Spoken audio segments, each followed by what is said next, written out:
от село Глава, при Народно читалище Васил Левски 1925 година. Аз и моят приятел играем повече време, повече дълги години. Аз съм от 15 години, той е близо от 17-18. А това е нашата танцова група, която организирахме с него. Те играят всичките от 2 години с нас. Здравейте, аз съм Васила на 14 години, играя тук от 1 година. Здравейте, аз съм Галена на 15 години, играя тук от 1 година. Здравейте, аз съм Мислава на 13 години, играя тук от 1 година. Здравейте, аз съм Сянда на 14 години, играя тук от 1 година. Здравейте, аз съм Наталия, от 1 месец ходя на танци и съм на 10. Здравейте, аз съм Елеонора на 13 години, играя тук от 1 година.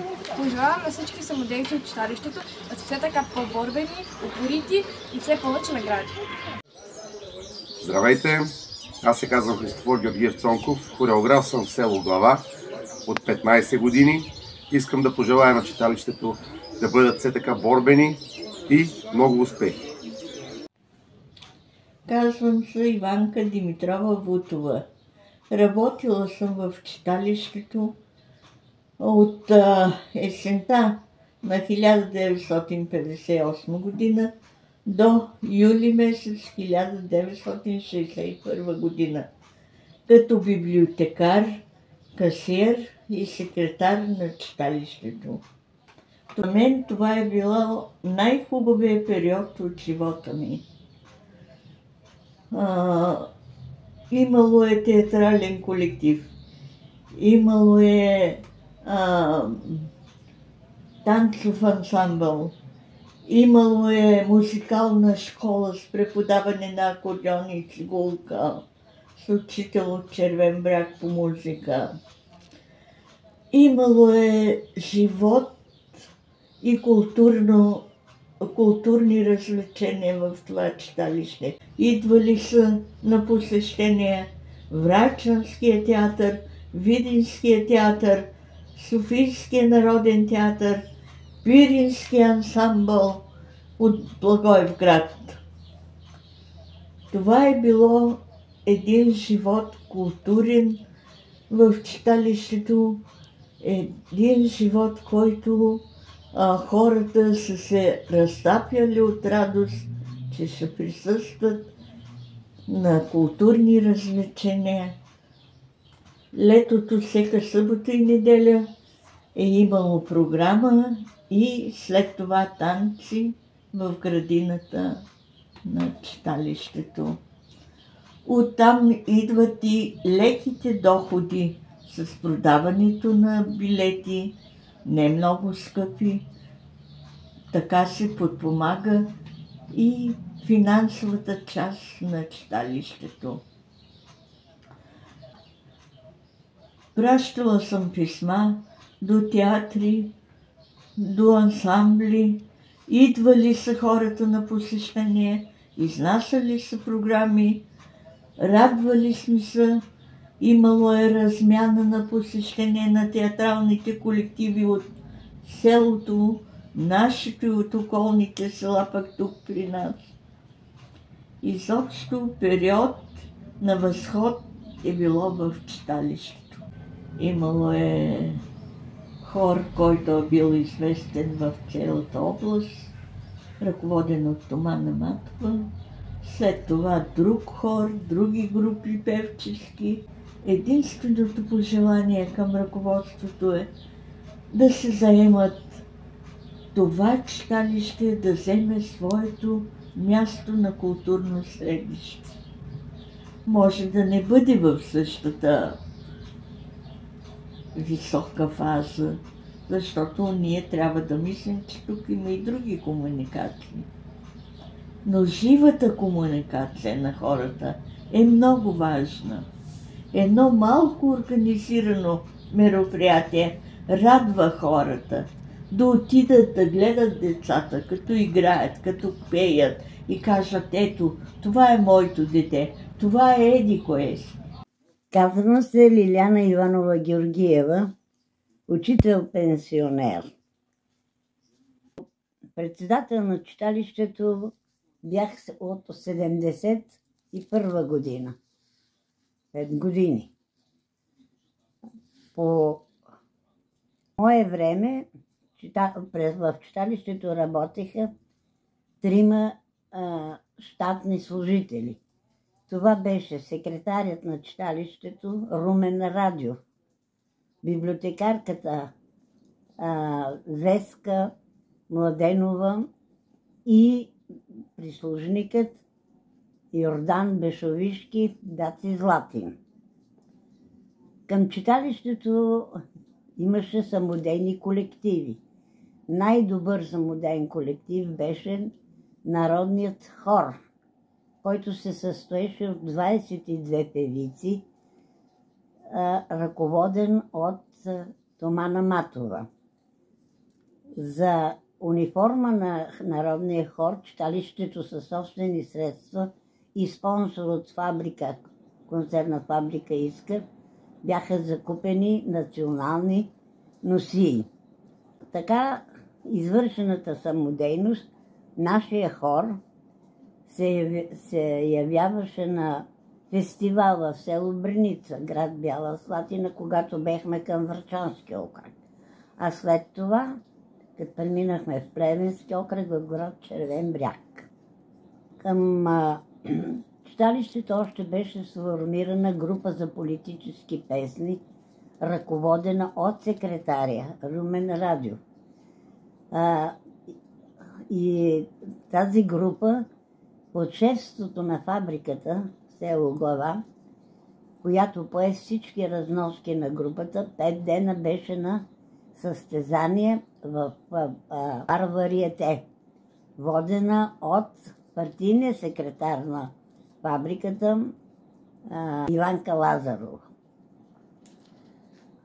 Към читалището беше сформиран и рецитал, състезание за всички исторически дати и за историята на село Глава. Беше сформирана и коледарска група, наброяваща около 25 човека, водена от Дончо Куновски, съпруг на Томана Матова. Посещавахме често концертна дирекция в град Плевен. Там давахме заявки селото да бъде посетено от известни певци. Като тук имаме посещение от Стефка Берова и Йордан Марчинков, от Йорданка Върджийска и Райко Кирилов.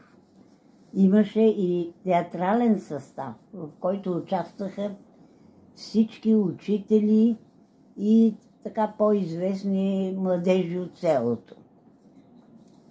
Искам да пожелая читалищните врати никога да не се затварят и повече самодейци, млади хора да бъдат привлечени, тъй като в селото имаме много добри таланти. Пожелавам на всички здраве и успех! Казвам се Ангел Ценов Спасов, роден съм в село Глава 1950 година. Започвам трудовата си дейност. Първата ми работа е в Народно читалище Васил Левски, село Глава. През далечната 1973 година бех назначен като секретар на Народно читалище Васил Левски, Глава. По това време в читалището работеше като библиотекар Веса Младенова Манчева и прислужник беше Йордан Бешовски. И аз като млад специалист на 23 години започнах да развивам културно-масовата работа. Най-напред започнахме да организираме жените от село Глава, които работеха в консервната фабрика и в ТКЗС-то и на територията на село Глава. Обединихме ги, разговаряхме с тях и ги убедихме да направим хор на село Глава. Трудно беше, някои приеха инициативата радушно, други малко нямаха желание, но успяхме, убедихме ги и около 23-25 жени направихме един хубав сплотен колектив, хор в село Глава. Този хор ходехме по селата съседните и правихме представления. Беше на ниво хора, благодарение на консервната фабрика имаха автобус, те ни го отстъпаха и ние пътувахме. В същото време решихме и организирахме театрален колектив с по-възрастни хора от селото и по-млади, начинаещи, като се получи един добър театрален колектив, който също разнасяхме славата на село Глава по съседните села и районите, близките райони. Също ни помагаше консервната фабрика с автобус. По-късно решихме да направим за младите хора една дискотека, макар и импровизирано, в големия салон на читалището. Всяка вечер там имаше оркестър от местни. Участваха в него Иван Василев Даков, Владо Мурговски, Ваню Жилката, Лито, още момчета от селото, които свириха на китари, и всяка вечер се организираше младежка вечер. Трябва да кажем определено, че нямахме и тогава средства, но се умявахме да поддържаме някакво ниво. Благодарим на консервната фабрика по това време, на ТК-10, които ни помагаха финансово, и живота течеше много по-спокойно и нормално. Имаше период на затишие по едно време и сега трябва да отбележим, че наново, въпреки трудните години, които живееме, Народно читалище Васил Левски 100 години. Честваме сега празник юбилей, то ще пребъде и в векове, защото в него се извършва добра културно-масова работа, поддържат се традициите на селото и на района, честват се всички народни празници, които са характерни за нашето село, и за това искам да се обърна и към ръководството на читалището.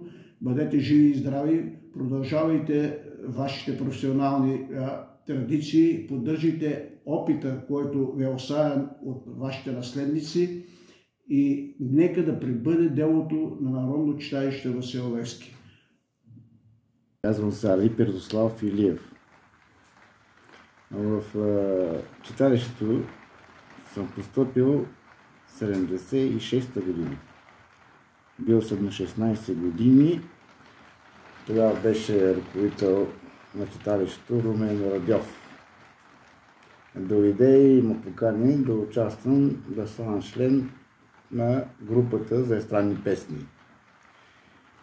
И аз се съгласих и започнахме да работим като оркестър за естрадни песни. Това беше първата група. Бек-вокалист беше едно момче от Ковинаре. Симо Илиев се казва. С него пехме близо година. Тогава решихме да кръстим оркестъра Спектър 78. След това създадохме една група за политически песни с млади хора. Ачето беше на 14 години, 8 клас някъде беше. Хилда, Стевка, Кизим, Румен и аз. Като ръководител беше Румен Радьов. Тогава участвахме, аз бех с акустична китара. Две акустични китари, аз и Румен на Георги Мемишев. Това беше. И Кизим беше на клавир. И това беше. И другите бе певиците, бе вокалистите, Хилда, Ачето и Стевка. Но за да отидем на този фестивал, той беше национален фестивал по художествена самодейност в Слънчев бряг. За да отидем там, трябваше да минем през комисия. Първо беше в Червен бряг на общинско ниво. Всички от селата, от града се представяха кой с каквото може. Ние се представихме с 3 песни, където спечелихме първо место, и после явяваме в Плевен на областно ниво. Всички общини представят своите там певци, танцори, и ние пак участвахме с тези 3 песни, и в Плевен се класирахме на първо место и отидахме директно на национален фестивал по художествена самодейност в Слънчев бряг, в бар Варете. Един хубав ресторант. Вбира може би 500 човека с въртяща сцена. Там изпехме песента, 3 песни ги изпехме и се класирахме на 3-то место. 3-та награда взехме. И това беше общо. Хубаво беше, приятно. Читалището се развиваше много добре, много самодейци, имаше много певци, много танцори имаше. И участвали сме като мюзикъл. Правихме мюзикъл под ръководството на Евгений Димитров. Той беше учител и направихме мюзикъл, където сега правят такива предавания по телевизора. Ние сме го правили, преди много години сме го правили. Подобно шоуто на Слави Трифонов. На самата сцена се прави една сцена, където оркестъра и са канат певци, които пеят и ние компонирахме. Правиха с сценки. Тук на един концерт на Слави Трифонов бех качил един голем мотор, Харли Дейвисън, от тия американските мотори. Ние тогава качихме мотор наистина на сцената, само че беше от тия малките балканчета. Така че ние сме изпреварили времето с тия мюзикъл и с тия сценки, които сега ги предават по телевизията. Беше приятно, беше хубаво. И едно от желанията ми е читалището да се развива и така и искам да дам едно такова наставление към хората, които отговарят за читалището, да направят една млада група от момичета. Имаме много добри таланти. В глава имаме гласове като диаманти. И да се направи една певческа група за народни песни. Имаме този потенциал. Желанието ми е за читалището да се развива. Да се развива, да имат повечето самодейци и повечето млади хора да влезнат вътре. Защото те почти вече не остават млади, колкото имат да ги приберат вътре в читалището. И да пеят и да танцуват. Това е. Здраве и щастие, други.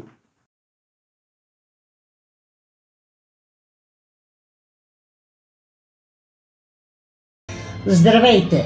Аз съм Виолета Мазнилева. Щастлива съм, че имам възможността да присъствам на тържеството по случай 100 годишнината от основаването на читалището ни. По мое време това читалище беше светиня. След училище прекарвахме времето си в читалните между книгите. Гледахме филми, имаше танцови, художествени и певчески групи. Прекрасно беше да гледаш пълен салон с щастливи хора. Всички празници се прекарваха в читалището, но съм щастлива и това, че този дух не е угаснал. Продължава се традицията, чуват се още детски и младежки смях, правят се репетиции, а това доказва, че ще има още много пъти да се честват юбилейни години.